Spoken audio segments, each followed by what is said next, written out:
नमस्कार दोस्तों, मेरा नाम है प्रदीप चौहान। दोस्तों, एक राजनेता के तौर पर, एक हिंदुस्तानी हार्डकोर पॉलिटिशियन के तौर पर राहुल गांधी दिन पर दिन परिपक्व होते जा रहे हैं। राहुल गांधी दरअसल जब से लीडर ऑफ अपोजिशन बने हैं, एक अलग ही राहुल गांधी इस दुनिया को, इस देश को देखने को मिल रहे हैं। राहुल गांधी की स्ट्रेटेजीज बहुत ज़बरदस्त हो रही हैं। राहुल गांधी का हर जो पैंतरा है वो बिल्कुल सही बैठ रहा है। राहुल गांधी की हर चाल में मोदी फंस रहे हैं। इसलिए मैंने कहा कि राहुल गांधी जब से लोकसभा चुनाव 2024 के बाद लीडर ऑफ अपोजिशन बने हैं, एक अलग तरह के राजनेता के रूप में उभर कर सामने आ रहे हैं। ऐसा राजनेता जो मोदी से टक्कर तो लेता ही है, साथ में मोदी को पटकनी देने में भी कामयाब होता है और कामयाब होने की कुव्वत रखता है। अब सदन हो, सदन के बाहर हो, कहीं भी हो, राहुल गांधी मोदी पर भारी पड़ते नजर आते हैं। पिछला सदन का सत्र देख लीजिए आप, ये वक्फ वाला नहीं, उससे पहले वाला, दोनों ने भाषण दिए और भाषण किसका भारी रहा? राहुल गांधी का। उसके बाद राहुल गांधी, गोदी मीडिया जो चाहे उनके बारे में बोले, उनकी सोशल मीडिया टीम जो मर्जी निकाले, लेकिन राहुल गांधी ने एक भी मौका ऐसा नहीं दिया जो बीजेपी लपकना चाहे और राहुल गांधी को किसी कंट्रोवर्सी में फंसाए। और अब तो मुझे ऐसा लग रहा है कि राहुल गांधी इतने ज़बरदस्त पॉलिटिकली मैच्योर हो गए हैं कि अब वो मोदी से खेलने लगे हैं। उस मोदी से खेलने लगे हैं जिसके बारे में कहा जाता था कि मोदी के सामने राहुल गांधी बहुत बोने हैं। आज आलम यह है कि वही राहुल गांधी मोदी के साथ वैसे खेल रहा है जैसे किसी बच्चे के साथ खेला जाता है। मैं इसलिए कह रहा हूं कि जो जातिगत जनगणना का मुद्दा राहुल गांधी लगातार 2 साल से हर सभा में, हर भाषण में, हर प्रेस कॉन्फ्रेंस में उठाते आ रहे हैं, जिसके बारे में मोदी जी और बीजेपी और संघ भी, ट्रोल और सेना और उनकी जो गोदी मीडिया, सब मजाक उड़ाते या राहुल गांधी के इस बयान को, इस दावे को, इस मांग को खारिज कर देते थे। अचानक से मोदी जी राहुल गांधी की उस मांग को मान लेते हैं, यानी राहुल गांधी का जो सबसे बड़ा मुद्दा है उसको मान लेते हैं। तो सबको लगा कि राहुल गांधी की बहुत बड़ी जीत है। कल प्रेस कॉन्फ्रेंस की शाम को राहुल गांधी ने, सबको उम्मीद थी कि राहुल गांधी कहेंगे कि ये मेरी जीत है, ये पार्टी की जीत है, ये सबकी जीत है, जो भी है। लेकिन जितने सवाल पूछे गए राहुल गांधी से, जो राहुल गांधी ने जवाब दिया वो बड़े मज़ेदार थे। देखिए, ये हम भी जानते हैं, ये सवाल पूछने वाली वहाँ जो मीडिया थे वो भी जानते हैं, ये राहुल गांधी भी जानते हैं, बीजेपी भी जानती, सब जानते हैं कि जो जातिगत जनगणना के मुद्दे पर सरकार का हामी भरना सीधा सीधा पहलगाम के मुद्दे से लोगों का ध्यान हटाने की कोशिश थी, इसमें कोई दो राय नहीं है। लेकिन जब राहुल गांधी से ये सवाल पूछा गया तो ज़रा राहुल गांधी का जवाब सुनिए, और एक मैच्योर नेता कैसे जवाब देता है उसका परफेक्ट उदाहरण है। प्रधानमंत्री मोदी इस पर नहीं मान रहे थे। अभी पहलगाम का इतना बड़ा हादसा हुआ, क्या आपको लगता है कि इस वक्त में जो टाइमिंग है प्रधानमंत्री की कास्ट सेंसस को मानना, वो पहलगाम से ध्यान भटकाने की कोशिश है? आप जर्नलिस्ट हो, ये आप लोगों का काम है, आपका काम स्पेक्यूलेशन है, मेरा काम स्पेक्यूलेशन नहीं है, मैं फैक्ट्स पे काम करता हूं। तो आप स्पेक्यूलेट कीजिए, मैं इस पे स्पेक्यूलेट नहीं करूंगा, मेरे को स्पेक्यूलेट करने की ज़रूरत ही नहीं है। उन्होंने क्यों लिया, क्यों नहीं लिया, उसमें मुझे कोई इंटरेस्ट नहीं है। लिया, और ये बड़ा स्टेप है। मैं सिर्फ ये समझना चाहता हूं कि ये सेंसस कब होगा और ये किस प्रकार से सेंसस होगा, कौन से सवाल इसमें होंगे। क्योंकि आप कह सकते हो कि हमने सेंसस कर दिया और फिर रेलेवेंट सवाल आपने नहीं पूछे, तो फिर उसका कोई मतलब ही नहीं है। अब दूसरा, राहुल गांधी का मुद्दा जो है वो कामयाब हो गया। राहुल गांधी ने जो डिमांड की वो सरकार ने मान ली, लेकिन राहुल गांधी ने फिर बड़ी चालाकी से मोदी जी के लिए गोल पोस्ट बदल दिया। अब गोल पोस्ट बदल दिया तो इसको देख के आप मान सकते हैं कि ऐसा लग रहा है कि अब राहुल गांधी वो जो कहते थे ना, एक 2-3 जगह उन्होंने कहा कि सरकार विपक्ष चला रही है। कल शाम के वीडियो मैंने बताया था कि गोदी पत्रकार भी कहने लगे हैं कि सरकार विपक्ष चला रही है। राहुल गांधी भी कहते थे कि हम जो कहते हैं वो मान जाते हैं, वो सरकार मान रही है। सही में अब ऐसा लग रहा है कि राहुल गांधी उसको लेके मजाक की तरह से मोदी जी के साथ खेलना शुरू कर दिया है, क्योंकि कल शाम को राहुल गांधी की प्रेस कॉन्फ्रेंस, उससे पहले मोदी जी जातिगत जनगणना के लिए तैयार, सरकार तैयार, लगा मुद्दा खत्म, पहलगाम से अब ध्यान हटेगा और विपक्ष जो है वो क्रेडिट की लड़ाई लड़ेगा और गोदी मीडिया मोदी जी की तारीफ में जुड़ जाएगी, पहलगाम से ध्यान हट जाएगा लोगों का। लेकिन राहुल गांधी ने, जैसा मैंने पहले कहा, मोदी जी ने सोचा यहाँ गोल पोस्ट है, मैं गोल करता हूँ, मैंने गोल कर दिया। दरअसल जब मोदी जी ने मुड़ के देखा तो राहुल गांधी ने तो गोल पोस्ट ही बदल दिया।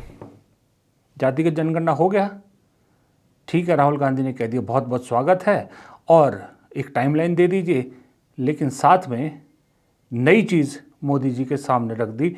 नई चीज़ मोदी जी का नया टास्क दे दिया कि जो पहलगाम में मारे गए हैं, जो शहीद हुए हैं, उनके साथ न्याय क्या हो, कैसा हो, कब हो और उनके परिवारों की मांग को तुरंत पूरा किया जाए। हमने क्लियरली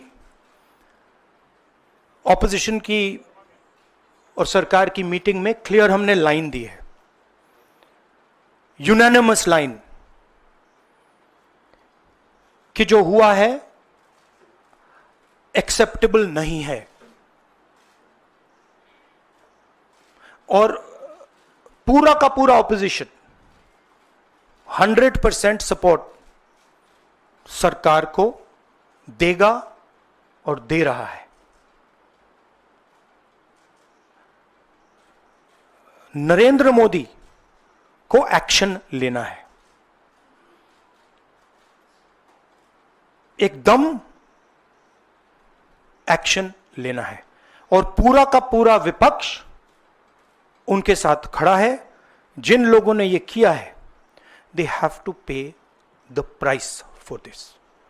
जो परिवार है उन्होंने आप लोगों को मेरे थ्रू एक मैसेज दिया है।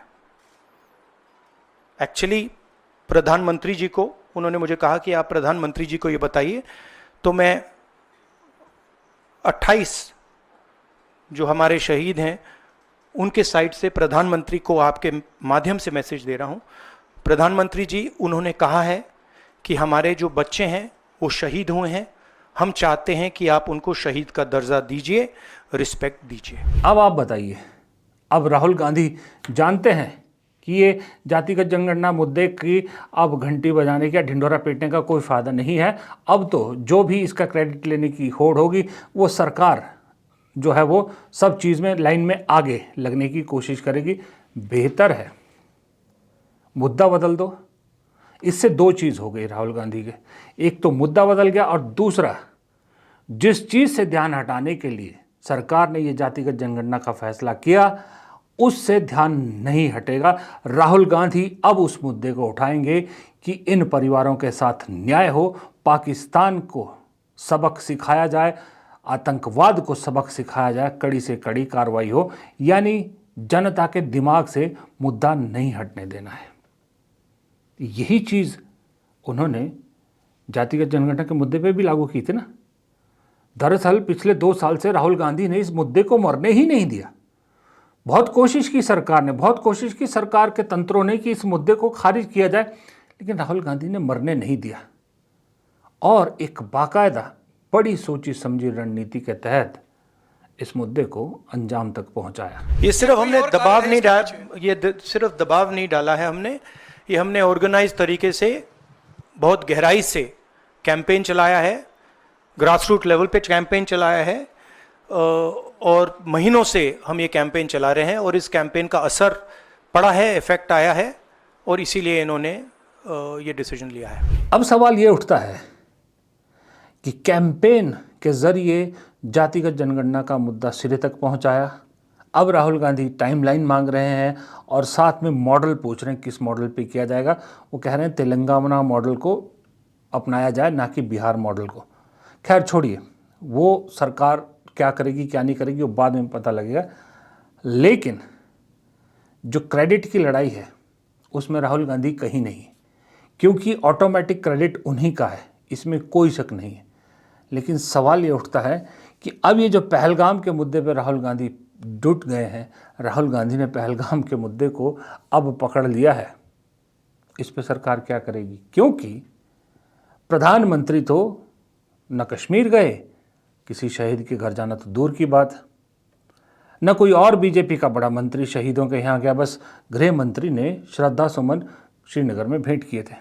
लेकिन राहुल गांधी तो बाकायदा कानपुर के जो शहीद हैं शुभम द्विवेदी, उनके घर जाके मिले आए, उनके परिवारजनों से सुनी उन्होंने।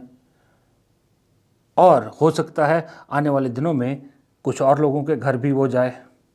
उससे पहले कश्मीर में श्रीनगर में घायलों से भी मिल के आए, उमर अब्दुल्ला से मिल के आए, पूरी स्थिति जान के आए। वो तो ग्राउंड रिपोर्ट के आधार पर जो बातें कर रहे हैं, सब तथ्यों के आधार पर कर रहे हैं। जैसे उन्होंने कल प्रेस कॉन्फ्रेंस में भी कहा था कि वो स्पेकुलेट नहीं करते, वो फैक्ट्स पर बात करते हैं। अब वो तो हाथ में फैक्ट्स लेकर बैठे हैं, लेकिन सरकार है वो तो अपने अफसरों की इन्फॉर्मेशन पे बैठी है सारी। अब क्या जवाब दे? कानपुर में ना योगी गए ना मोदी गए, उस घर में सबसे पहले राहुल गांधी जाते हैं, अखिलेश भी नहीं गए। तो राहुल गांधी पहुंच गए कानपुर, ना उनकी कॉन्स्टिट्यूएंसी ना कुछ, उसके बावजूद वो जाते हैं। लेकिन कानपुर जाना सिर्फ कानपुर तक नहीं रहा, वो संदेश तो पूरे देश में गया। वो संदेश तो हर उस परिवार को गया जिसने कभी ना कभी किसी न किसी तरह से आतंकवाद में अपना कुछ खोया है या कोई इफ़ेक्ट उसकी ज़िंदगी पर हुआ है। और फिर जब राहुल गांधी को ऐसे लोगों के घर जाते देखता है तो वो फिर कनेक्ट करता है कि यार सही में इस शख्स ने भी तो अपने घर से 2 लोगों को खोया है, इसी की भेंट चढ़ा है। तो वो एक कनेक्ट बन जाता है, और उस कनेक्ट का जो कनेक्शन है वो दूर तक जाता है। फिलहाल इस वीडियो में इतना ही। नमस्कार।